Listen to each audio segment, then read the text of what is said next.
Certa vez, Machado de Assis afirmou que a mentira é tão involuntária quanto a respiração. E é com essa frase do principal escritor brasileiro de todos os tempos, um dos principais escritores da literatura ocidental, um dos maiores intelectuais que o Brasil já teve, que nós iniciamos a nossa aula sobre Memórias Póstumas de Brás Cubas. O primeiro romance do realismo brasileiro, uma obra recorrente nos vestibulares, em vários vestibulares do país, e como é uma obra muito importante, ela é tema constante de questões do Enem, certo? Eu sou o professor Simval Santana, nós somos o Guia de Linguagens, o seu canal no YouTube para o estudo de linguagens, códigos e tecnologias para a prova do Enem, e o seu canal no YouTube para você acessar resumos e análises das principais obras literárias brasileiras. Tranquilos, meninos? Então, meninas, vamos lá a Memórias Póstumas de Brás Cubas, o primeiro romance do nosso realismo e uma das primeiras obras a romper com o modelo tradicional do romance. É uma obra extremamente importante no contexto da literatura ocidental, certo? Porque nós temos aqui no final do século XIX uma obra que já traz estruturas que serão trabalhadas depois na prosa modernista, no romance modernista. Machado é um autor bem adiante do seu tempo e ele fez uma obra experimental, até porque ele tinha afirmado isso antes a um amigo, que ele faria um romance como ninguém jamais tinha feito. E realmente ele conseguiu fazer uma obra bem original quanto à estrutura, certo? É esse ponto que nós veremos, um dos pontos que nós veremos nesse nosso encontro, nessa nossa aula. Iniciando com vocês a apresentação do autor. Joaquim Maria Machado de Assis era um mulato de origem humilde, autodidata, ou seja, estudou por conta própria, com uma formação cultural bem ampla, bem sólida, que vai desde os clássicos gregos até a sua contemporaneidade. Por exemplo, Machado de Assis conheceu os principais autores europeus de sua época, como por exemplo o filósofo alemão Arthur Schopenhauer, que tem uma influência bem acentuada na obra Memórias Póstumas, no conceito de felicidade desenvolvido pelo autor. A vida é uma dor constante, a felicidade é uma mera interrupção da dor. Nós temos essa marca em Memórias Póstumas de Brás Cubas. Então, o Brás Cubas, em determinado ponto do livro, faz essa reflexão, comparando a vida a um par de botas apertadas. Você calça um par de botas apertadas, a dor das botas é a vida. A felicidade consiste no ato de descalçar as botas. A felicidade é uma interrupção da dor, porque posteriormente você volta a calçar as botas, volta em felicidade. E nesse contexto, por influência de Schopenhauer, não há uma felicidade material. A felicidade é uma mera ilusão. E o Brás Cubas se conforma, acredita, desenvolve esse conceito. Tanto é que, no final da vida, diante de sua mediocridade, diante da sua impossibilidade de ser feliz, de ser realizado na vida material, ele se conforma com o menos mal. O último capítulo que nós analisaremos na sequência, mais adiante de nossa aula, o último capítulo, o capítulo das negativas, em que ele considera que ele não conseguiu nada na vida, nenhuma glória na vida, mas menos mal. Ele nunca teve que trabalhar e ele não deixou nenhum filho para poder viver essa irrelevância humana, mediocridade humana. Tranquilo, meninos? Então nós temos aqui um autor extremamente culto, uma bagagem que vai da Grécia até o seu contemporâneo Arthur Schopenhauer, com a leitura ampla de todos os autores necessários para a consolidação intelectual, bagagem intelectual de qualquer indivíduo no Ocidente: Shakespeare, Dante, a Bíblia, os escritores contemporâneos dele como o Honoré de Balzac, o Gustave Flaubert, o Eça de Queiroz. Ele tinha acesso a esses autores. Então nós temos um autor extremamente culto, com uma bagagem intelectual muito ampla e que se tornou o principal escritor do Brasil. Tranquilos? Então, apresentado o autor, Machado de Assis, um mulato autodidata, que negou as origens. Ele saiu da sua casa, da casa em que ele nasceu, uma casa numa chácara no Rio de Janeiro. O pai dele era agregado dessa chácara, o pai dele morreu, foi criado pela madrasta. Ele saiu dessa chácara e não mais retornou. E, como um mulato, e como um mulato que negou suas origens, ele se casou com a branca portuguesa, a Dona Carolina. E a partir do casamento com a Dona Carolina, nós temos uma relação muito importante com a obra, porque veio um amadurecimento do Machado, não só do Machado escritor, mas do Machado indivíduo, do Machado pessoa. Ele vai se firmar na vida. As amizades com os escritores Manuel Antônio de Almeida, autor de Memórias Sargento Milícias, com José de Alencar, o principal escritor do nosso romantismo, com Visconde Toné, o autor de Inocência, com políticos como Joaquim Nabuco, José do Patrocínio. Ele era extremamente relacionado, fez as amizades certas e se consolidou no plano profissional, no plano pessoal e no plano intelectual. É o primeiro presidente da Academia Brasileira de Letras, é o articulador da criação da Academia. Então nós temos aqui essa presença desse indivíduo significativo, importante na nossa cultura. Tem o calcanhar de Aquiles, que é a negação das origens, mas a crítica que ele fez à sociedade brasileira do século XIX, à elite brasileira do século XIX, é única e ela permanece atual, porque ele faz uma crítica focando em um ponto muito importante, que é o parasitismo social. A elite que não trabalha, a elite que vive à custa do Estado, a elite que vive de rendas. E esse ponto, infelizmente, a gente mantém ele até hoje. Tá? O Brás Cubas é o indivíduo típico dessa elite, assim como o Cristiano, o Rubião de Quincas Borba e o Bentinho de Dom Casmurro. São indivíduos que vivem de rendas, que vivem de heranças e que não produzem, não fazem parte da burguesia produtiva. Então, essa crítica é muito forte. A questão é que ele não focou nos temas sociais, ele não foi visceral na crítica à condição do negro, ele não foi visceral na crítica às condições em que ocorreram tanto a proclamação da República quanto a abolição da escravidão. Tranquilo, meninos? Apresentado o autor, vamos então à obra. Machado iniciou sua carreira na chamada fase romântica, são romances como Helena, livros de contos como Contos Fluminenses e os primeiros livros de poesia. Até não foi grande poeta, ele foi grande contista e grande romancista. O amadurecimento vai levá-lo a Memórias Póstumas de Brás Cubas. Memórias Póstumas de Brás Cubas coroa a evolução da obra de Machado. Ele começou romântico, chega em Yaya Garcia, já uma ruptura com o romantismo, mas ainda não é uma obra realista. E Memórias Póstumas de Brás Cubas, sim, é o ponto de ruptura com os romances românticos. Trazemos, portanto, para vocês agora, a princípio, esses aspectos que tornam o livro Memórias Póstumas um romance realista e de ruptura com o romantismo. A não idealização, o aspecto crítico, a visão crítica, o pessimismo em relação à vida humana, ao ser humano, a visão irônica, cética, cínica do ser humano e da vida. Realismo, Memórias Póstumas, Machado de Assis. Vamos lá então à leitura e análise de textos. Tranquilos, meninos? Tranquilos, meninas? Vamos lá então. Vejamos então, rapaziada, o primeiro aspecto de ruptura de Memórias Póstumas de Brás Cubas em relação aos romances românticos de Machado de Assis em relação à prosa romântica. Nós temos agora o realismo em oposição ao idealismo romântico, em oposição à idealização. Então, aqui nesse fragmento nós temos a caracterização do protagonista, agora o anti-herói. Vamos lá? Cresci, e nisso é que a família não interveio. Cresci naturalmente como crescem as magnólias e os gatos. Talvez os gatos são menos matreiros e com certeza as magnólias são menos inquietas do que eu era na minha infância. Um poeta dizia que o menino é o pai do homem. Se isso é verdade, vejamos alguns lineamentos do menino. Desde os 5 anos merecera eu a alcunha de menino diabo. E verdadeiramente não era outra coisa. Fui dos mais malignos do meu tempo, arguto, indiscreto, traquinas e voluntarioso. Por exemplo, um dia quebrei a cabeça de um escravo porque me negara uma colher do doce de coco que estava fazendo. E, não contente com o malefício, deitei um punhado de cinza ao tacho. E, não satisfeito da travessura, fui dizer à minha mãe que a escrava é que estragara o doce por pirraça, e eu tinha apenas 6 anos.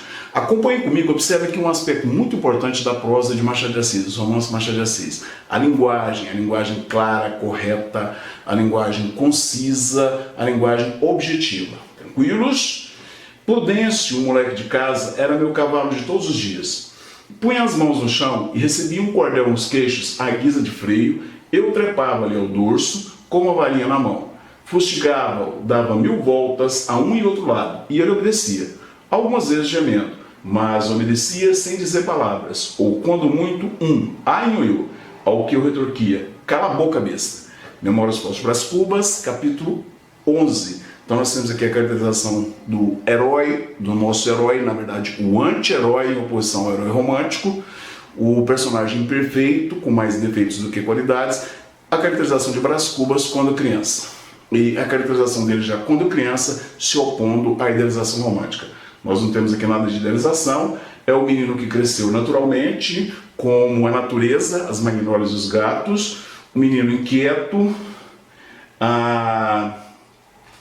que aos 8 anos de idade, 8 anos mesmo, conferindo aqui, 6 anos de idade, já atormentava as escravas. Nós temos aqui a cena em que ele, por pirraça, ele fala que fala para a mãe que a escrava estragara o doce. E depois nós temos outra cena marcante, até porque é um personagem que acompanha a construção de todo o romance. O Prudêncio, O escravo que acompanha o Brás Cubas desde criança. Quando o Brás Cubas se torna adulto, após a morte de Brás, o Prudêncio ganha alforria, ganha liberdade. Mas ele acompanha o Brás criança, adolescente na juventude. E na infância, o Brás Cubas faz do Prudêncio de cavalinho. Tranquilos? Então nós temos aqui a caracterização do anti-herói e vocês já percebam que o delineamento das características do personagem se dão na infância. O capítulo se chama O Menino é o Pai do Homem, ou seja, a personalidade do adulto se molda na infância. Tranquilo, meninos? Determinismo social. Nós não temos na obra do Machado de Assis as questões científicas, biológicas, mas a influência da sociedade sim, a influência do meio sim. Então nós temos, devido à maneira como ele foi criado, solto, o Brás Cubas vai se tornar um adulto folgado. A caracterização dele aqui, quando criança, refletirá aquilo que ele será quando adulto. Tranquilos? Nós vemos com vocês então o primeiro texto a identificar a não caracterização do personagem. Vamos agora ao desfecho desse personagem, tá? Nós temos ele aqui na infância, agora vamos dar a outra ponta, a velhice e morte de Brás Cubas. Nós vimos anteriormente a caracterização do anti-herói, do Brás Cubas como anti-herói na infância. Agora vamos lá ao desfecho, e o desfecho desse anti-herói. Ao contrário do personagem romântico, o herói vitorioso que triunfa, o Perídio Guarani, nós temos aqui um personagem destinado ao fracasso, o anti-herói. Entre a morte de Quincas Borba e a minha, mediaram o sucesso, a ironia aqui, que na verdade são fracassos, narrados na primeira parte do livro. O principal deles foi a invenção do emplasto Brás Cubas, do remédio que ele estava criando quando ele morreu, que morreu comigo por causa da moléstia que apanhei. Divino emplasto, tu me darias o primeiro lugar entre os homens, acima da ciência e da riqueza, porque eras a genuína e direta inspiração do céu. O acaso determinou o contrário, e aí você cais eternamente hipocondríacos. Ele criava um emplasto para curar a melancolia humana. Seria um antidepressivo hoje. Este último capítulo é todo de negativas. Não alcancei a celebridade do emplasto, não fui ministro, não fui califa, não conheci o casamento. Verdade é que, ao lado dessas faltas, coube minha boa fortuna de não comprar o pão de cada dia com o suor do meu rosto. Mas não padeci a morte de Dona Plácida, nem a semidemência do Quincas Borba. Somadas umas coisas e outras, qualquer pessoa imaginará que não houve míngua nem sobra, e consequentemente que saí quite com a vida, e imaginará mal, porque ao chegar a este outro lado do mistério, achei-me com um pequeno saldo, que é a derradeira negativa deste capítulo de negativas. Não tive filhos, não transmiti a nenhuma criatura o legado da nossa miséria. Memórias para Brás Cubas, capítulo 160, o último capítulo do livro. Observem aqui, esse capítulo é todo negativas. Não alcancei a celebridade do emplasto, eu não fiz o remédio com o qual ele ficaria célebre, famoso. Não padeci a morte de Dona Plácida, a alcoveteira que arranjou os encontros entre ele e a Virgília, nem a semidemência loucura do Quincas Borba, o Quincas Borba morreu primeiro que ele. Não fui ministro, não fui califa, não conheci o casamento, mas não tive de comprar o pão de cada dia com o suor do meu rosto, ele nunca trabalhou, parasitia social, e a principal negativa, não tive filhos, não deixei a nenhuma criatura o legado da miséria humana, ou seja, ele viveu uma vida de miséria não no sentido financeiro, é uma vida de mediocridade. A mediocridade humana é uma marca do realismo, tá? Não teve que comprar o pão de cada dia com o suor do rosto, nunca teve que trabalhar e não deixou filhos, não deixou nenhuma criatura, não deixou nenhum herdeiro para a irrelevância, a mediocridade humana. Fechamos com vocês esse primeiro ponto, ok? Vocês acompanharam comigo a caracterização do protagonista de Memórias Póstumas de Brás Cubas. O menino Brás Cubas, o adulto Brás Cubas, o velho Brás Cubas. Então nós tivemos aí a apresentação do personagem como um anti-herói, porque ele não tem as qualidades a grandiosidade que o herói tem, por exemplo, o Perídio Guarani. Então ele não é idealizado. Nós temos aqui um indivíduo que na infância já mostrou a que veio. E as influências dele na infância, ele foi criado solto numa chácara, o pai deixava ele solto, a mãe não tinha a disciplina necessária para poder torná-lo um indivíduo rigoroso, um indivíduo forte, um indivíduo constante. Ele foi criado solto e, consequentemente, se tornou um adulto folgado, um adulto sem firmeza, sem constância, certo? Tanto é que vocês viram aqui no desfecho do romance, o indivíduo fracassado, o indivíduo que não triunfou na vida. E ele não triunfou na vida porque não tinha constância. Não é o herói, é o anti-herói, o fracassado. Mais defeitos do que qualidades. É um indivíduo medíocre, mesquinho. Nós observamos isso em várias passagens do livro. Por exemplo, em determinado momento, ele encontra uma pequena quantia de dinheiro, ele vai ao banco e procura o dono daquela quantia e devolve.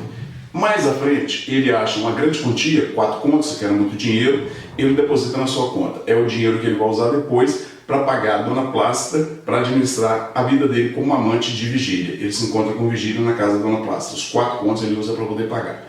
Nós temos isso em vários momentos do livro, tá? Essa questão da mediocridade, da irrelevância, da mesquinharia do indivíduo, do ser humano, do protagonista Brás Cubas. E vocês viram também a questão do narrador, tranquilos? O defunto autor, ao qual é um fato ao qual nós voltaremos mais à frente. Certo? Então, visto o protagonista, o anti-herói Brás Cubas, vamos trabalhar com vocês agora o primeiro contato dele com o amor. Aos 17 anos ele encontrou, por intermédio de um tio, que ele levou um dia a um jantar, e apresentou ele a Marcela. A Marcela é uma cortesã, é o primeiro amor da vida dele. Observe, é uma cortesã, uma mulher já mais velha, mulher adulta.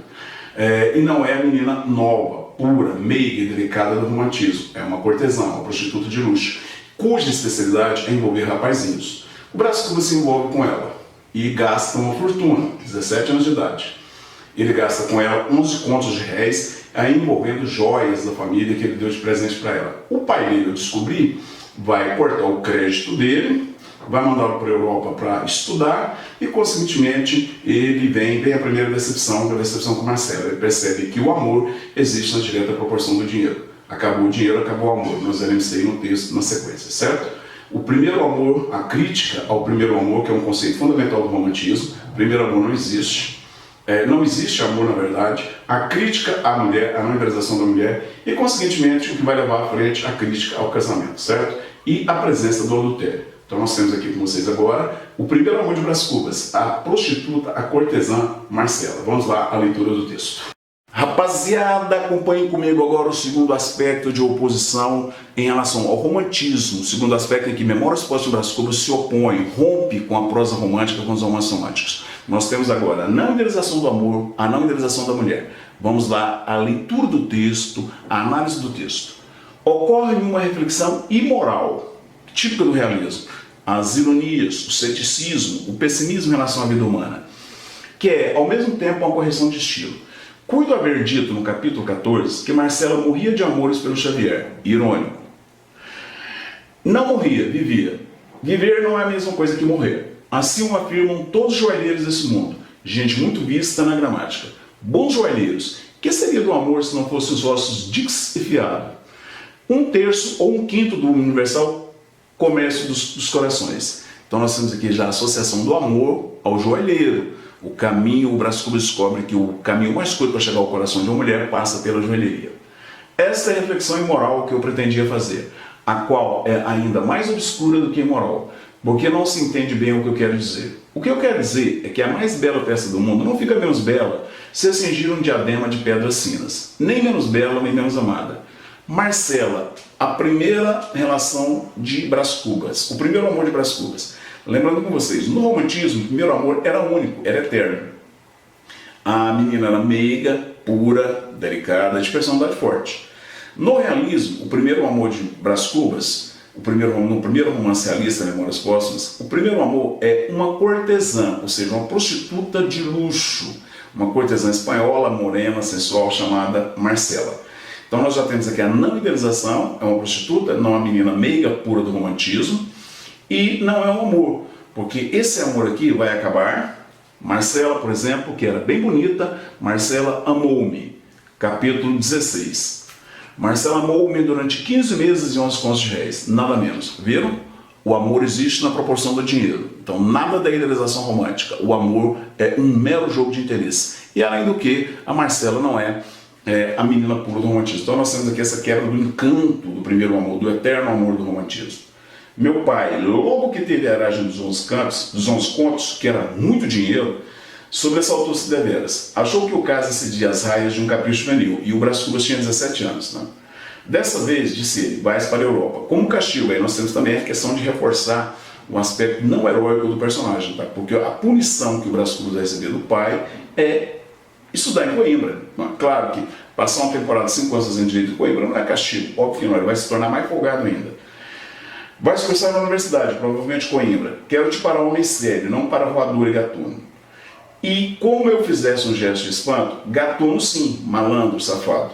Não é outra coisa um filho que me faz isso, ou que rouba, né? Porque na verdade ele se apropriou do dinheiro do pai dele, de joias da família, tudo para presentear Marcela e chegar ao coração dela. Óbvio que ele se enganou, né? Óbvio que Marcela o seduziu e vai enganá-lo. Tanto é que ele pede para Marcela ir com ele para a Europa e obviamente que ela não vai, tá? O amor existe na proporção, não é a relação exata com o dinheiro. Acabou o dinheiro, acabou o amor. Tranquilos? Não idealização da mulher, não idealização do amor. Nós temos aqui um ponto fundamental de Memórias Póstumas em oposição ao romantismo. Visto antes a relação de Brás Cubas com Marcela, a cortesã com quem ele gastou 11 contos de réis, e a decisão do pai dele de mandá-lo para Coimbra para poder estudar como castigo. Imagina a punição, você gasta uma fortuna, um dinheiro enorme, uma quantia enorme da família, e como punição você vai estudar na Europa. Isso não é castigo, obviamente. É claro que esse tipo de atitude da família em relação a Brás Cubas só alimentava a sua inconstância, a sua falta de firmeza, a sua vaidade, tornando-o um indivíduo cínico, arrogante, mas sem firmeza. Um indivíduo pavão, como nós veremos agora em uma das relações dele. Ele ficou 5 anos em Coimbra, não fez o curso de direito, tanto é que ele brinca que o curso não devia ser, porque até ele se formou. Depois ainda ganhou do pai dele o direito de passear pela Europa. Ele vai receber uma carta, um telegrama do pai, comunicando que a mãe dele está bem doente, ele volta. A mãe dele morre e ele vai passar alguns dias na Tijuca, numa chácara que a família tem. Ele está, claro, triste com a morte da mãe, vai ficar 3 meses lá na chácara. E nesse período em que ele está na chácara, ele encontra uma senhora, velha conhecida da família. Ela tem uma chácara lá também. E essa senhora é mãe da menina Eugênia. Claro, essa senhora sabe que o Brás Cubas é um ótimo partido. Então ela vai convidá-lo para ir à casa dela conhecer a menina. Está iniciando o namoro à moda do século XIX entre ele e a Eugênia. Mas, de novo, nós temos a crítica ao romantismo. Tá? A Eugênia, ao contrário das moças românticas, ela não é idealizada. A Eugênia é bonitinha, é suave, é doce, é meiga, mas é coxa, ela é manca. Então ela não é perfeita. Então nós temos aqui novamente a crítica à idealização romântica. E obviamente que isso aí acaba com o encanto da relação de Brás com ela e o Brás vai se afastar dela. Logo depois, o pai dele chega a ele e comunica que ele articulou o casamento dele com a Vigília. A Vigília é filha do Dutra, um político muito importante. Portanto, o marido da Vigília será deputado, será ministro, terá uma carreira brilhante como político, graças às relações que o sogro tem, que o futuro sogro tem. Ele começa um namoro com a Vigília, mas a Vigília, que pareceu a ele, a princípio, sonsa, vai se revelar uma mulher extremamente esperta, dissimulada, articuladora e que trama.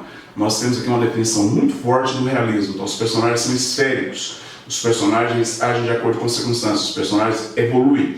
Essa marca é bem evidente em Vigília, que vai da menina sonsa, a primeira impressão que o Brás Cubas teve, a uma menina articulada, uma moça articulada, a uma mulher que trama, uma mulher que planeja, e nesse planejar ela casa-se com o Lobo Neves, a águia, o indivíduo que vai voar alto, que vai ter uma carreira brilhante, e não com Brás Cubas, o pavão, o homem que aparece muito, que é bonito, mas que é inconstante e que não tem firmeza. Nós temos aqui de novo a questão irônica, a visão irônica de Machado em relação ao indivíduo e à sociedade, porque posteriormente a Vigília se tornará amante do Brás. Então ela se casa com o Lobo e se torna amante do Brás porque ela tem uma paixão. Não é o amor romântico, então, mas é a relação mais sólida do livro. Tanto é que a relação entre Brás Cubas e Vigília é que cobre a maior parte do romance. A maior parte do romance envolve essa relação entre os dois. E claro que aí vão acontecendo outros fatos. A ascensão política do marido da Vigília, a tentativa de estabelecer uma carreira política do Brás Cubas, a gravidez dela, ela perde o filho, e é a partir do momento que ela perde o filho, a relação começa a esfriar. Mais tarde, o marido dela é nomeado governador de província, e quando o marido dela vai para o Maranhão ser governador, a relação entre ela e o Brás Cubas acaba de vez. Tranquilos? Nós veremos aí com vocês, então, na sequência, os textos apresentando a Dona Eugênia e a Vigília. A segunda e a terceira mulher na vida de Machado. Atentem novamente para a ruptura com o romantismo. Na vida do Brás Cubas, tá? Foi mal. A segunda e a terceira mulher na vida de Brás Cubas. Atentem para a ruptura com o romantismo, a não idealização do amor, a não idealização do casamento, a não idealização da mulher. Tranquilo, meninos? Vamos lá então, meninas, meninos, para a leitura e análise dos textos. Na sequência, nós voltamos com um dos pontos mais importantes de Machado, o aspecto modernista, renovador de sua obra, especificamente de Memórias Póstumas de Brás Cubas. Vamos lá então. Continuamos com vocês a não idealização das mulheres em Memórias Póstumas de Brás Cubas. Nós temos aqui no romantismo, é uma mulher só, é um amor único, ele é eterno. No realismo, não. Nós já tivemos a Marcela, a prostituta, agora o segundo envolvimento amoroso de Brás Cubas, a menina Eugênia. Saímos à varanda, dali à chácara, e foi então que notei uma circunstância. Eugênia cocheava um pouco, tão pouco que eu cheguei a perguntar se machucara o pé. A mãe calou-se. A filha respondeu sem titubear: não, senhor, sou coxa de nascença. Nós temos circunstância que ele envolveu com a Marcela, foi para Portugal, ficou 5 anos na vida boa em Coimbra, formando em Direito, voltou. Na volta a mãe dele morre e ele está passando a temporada na Tijuca, no Morro da Tijuca. A família tem uma chácara lá e ele vai reencontrar a mãe da Eugênia, uma velha conhecida dele. A Eugênia é uma moça bonita, delicada, e ele começa a namorar a Eugênia, um namoro à moda do século XIX, óbvio. Está na casa dela, mas eles não tinham caminhado ainda. Na primeira vez em que eles vão caminhar, ele vai descobrir, vão passear pela chácara, ele vai descobrir que não, senhor, sou coxa de nascença, que ela tem um problema de nascença, ela é coxa, ela é manca. Mandei-me a todos os diabos, chamei-me desastrado, grosseirão. Com efeito, a simples possibilidade de ser coxa era bastante para ela não me perguntar nada. Então lembrou-me que da primeira vez que a vi, na véspera, a moça chegara acidentalmente à cadeira da mãe, e que naquele dia já a achei à mesa de jantar, ela não tinha levantado. Talvez fosse para encobrir um defeito, mas por que razão confessava agora? Olhei para ela e reparei que ia triste. Tratei de apagar os vestígios de meu desazo, de minha falta de jeito. Não me foi difícil, porque a mãe era, segundo confessava, uma velha patusca, esperta, e prontamente travou de conversa comigo. Vimos toda a chácara, árvores, flores, tanque de patos, tanque de lavar, uma infinidade de coisas que ela ia me mostrando. E comentando, ao passo que eu, de soslaio, perscrutava os olhos de Eugênia. Palavra que o olhar de Eugênia não era coxo, mas direito, perfeitamente são. Vinham de os olhos pretos e tranquilos. Confesso que 2 ou 3 vezes baixaram estes, um pouco turvados, mas 2 ou 3 vezes somente. Em geral, fitavam-me com franqueza, sem temeridade nem biocos. Memórias para os Brás Cubas, capítulo 32. Mas é coxa, então obviamente que aí a não idealização dela, uma menina bonita, delicada, jovem, tinha todas as características de uma menina romântica, exceto o fato de que ela tem um problema físico, certo? E isso quebra a idealização da menina, ela não é idealizada. E vai afastar o Brás Cubas dela, tá? A tristeza dela vem daí, ela sabe que a possibilidade de uma relação com o Brás Cubas vai desaparecer, ela não vai existir mais. Tranquilos? Então, outro ponto, vamos para a penúltima relação de Brás Cubas, o amor da vida dele, Vigília. Entramos agora num dos pontos importantes do livro, a relação de Brás Cubas com a Vigília, a principal relação dele. Então vamos lá, meus amigos e minhas amigas. O pai de Brás Cubas havia negociado com o pai da Vigília, o Dutra, um importante político, o casamento dos dois. Casando com a Vigília, o Brás Cubas teria a carreira política garantida. Positivamente, era um diabrete Vigília, um diabrete angélico, se querem, paradoxo, né? Mas era, então. Então apareceu o Lobo Neves, ela era uma menina esperta, tá? Então apareceu o Lobo Neves, um homem que não era mais esbelto que eu, não era mais bonito, não era mais elegante, nem mais lido, nem mais culto, nem mais simpático. E todavia foi quem me arrebatou Vigília e a candidatura. Ele perdeu a Vigília para o Lobo Neves. Dentro de poucas semanas, com ímpeto verdadeiramente cesariano, não precedeu nenhum despeito, não houve a menor violência de família. Dutra veio dizer-me um dia que esperasse outra aragem, porque a candidatura de Lobo Neves era apoiada por grandes influências. Cedi. Tal foi o começo de minha derrota. Então nós temos aqui um Brás Cubas adulto, um adulto sem firmeza, um adulto folgado, sem constância. Uma semana depois, Vigília perguntou ao Lobo Neves a sorria, estão na reunião social, como seria ele ministro. O Brás Cubas está ouvindo a conversa dos dois. Pela minha vontade já, pelos dos outros daqui a um ano. Vigília respondeu: promete-me que algum dia me fará baronesa? Marquesa, porque eu serei marquesa. Desde então, fiquei perdido. Vigília comparou a águia, o Lobo Neves, voa alto, e o pavão, o Brás Cubas, esbelto, aparece muito, mas não sai do chão. É o homem que se acha. E elegeu a águia, escolheu a águia, porque ele vai voar alto, é o Lobo Neves, deixando o pavão com seu espanto, seu despeito e 3 ou 4 beijos que lhe dera. Talvez 5 beijos, mas 10 que fossem, não queria dizer coisa nenhuma. O lábio do homem não é como a pata do cavalo de Átila, que esterilizava o solo em que batia. É justamente o contrário. Brás Cubas perdeu a Vigília para o Lobo. O Lobo vai se casar com a Vigília, vai ser elegido deputado, vai ser ministro, vai ser governador de província, vai ser ministro. Só que, mais tarde, Brás e Vigília se tornam amantes. Então a Vigília casa-se com o lobo, mas torna-se amante do Brás. É a maior relação, a principal relação amorosa, entre aspas, do livro, do personagem Brás Cubas, tá? Ele e Virgília. São os momentos mais impactantes, os mais importantes do livro, ocupa a maior parte do enredo. É o período em que o Brás Cubas teve uma relativa felicidade ao lado de Virgília.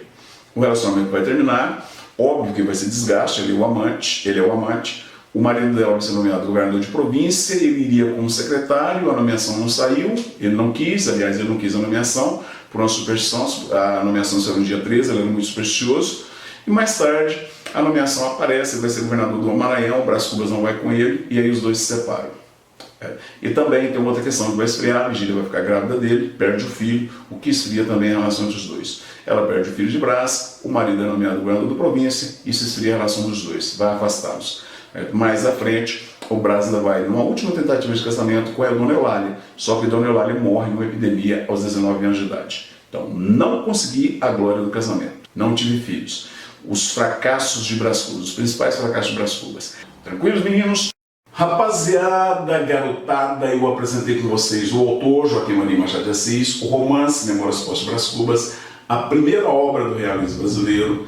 Eu trouxe a vocês as características que tornam Memórias Póstumas de Brás Cubas um romance realista, um romance de ruptura com o romantismo, mas não a idealização dos personagens, da sociedade, a visão crítica, cínica, irônica, cética, pessimista da vida e do ser humano, a não idealização do amor, a não idealização do casamento.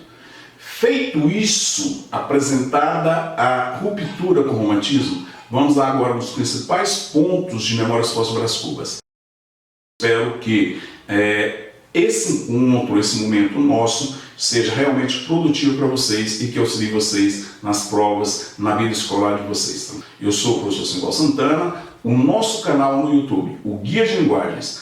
Inscrevam, curtam, porque o reconhecimento de vocês é a garantia do reconhecimento do nosso trabalho. Ok, meninos? Então vamos lá, bons estudos, uma ótima semana para todos vocês e um abraço do titio Simbas. Até a próxima!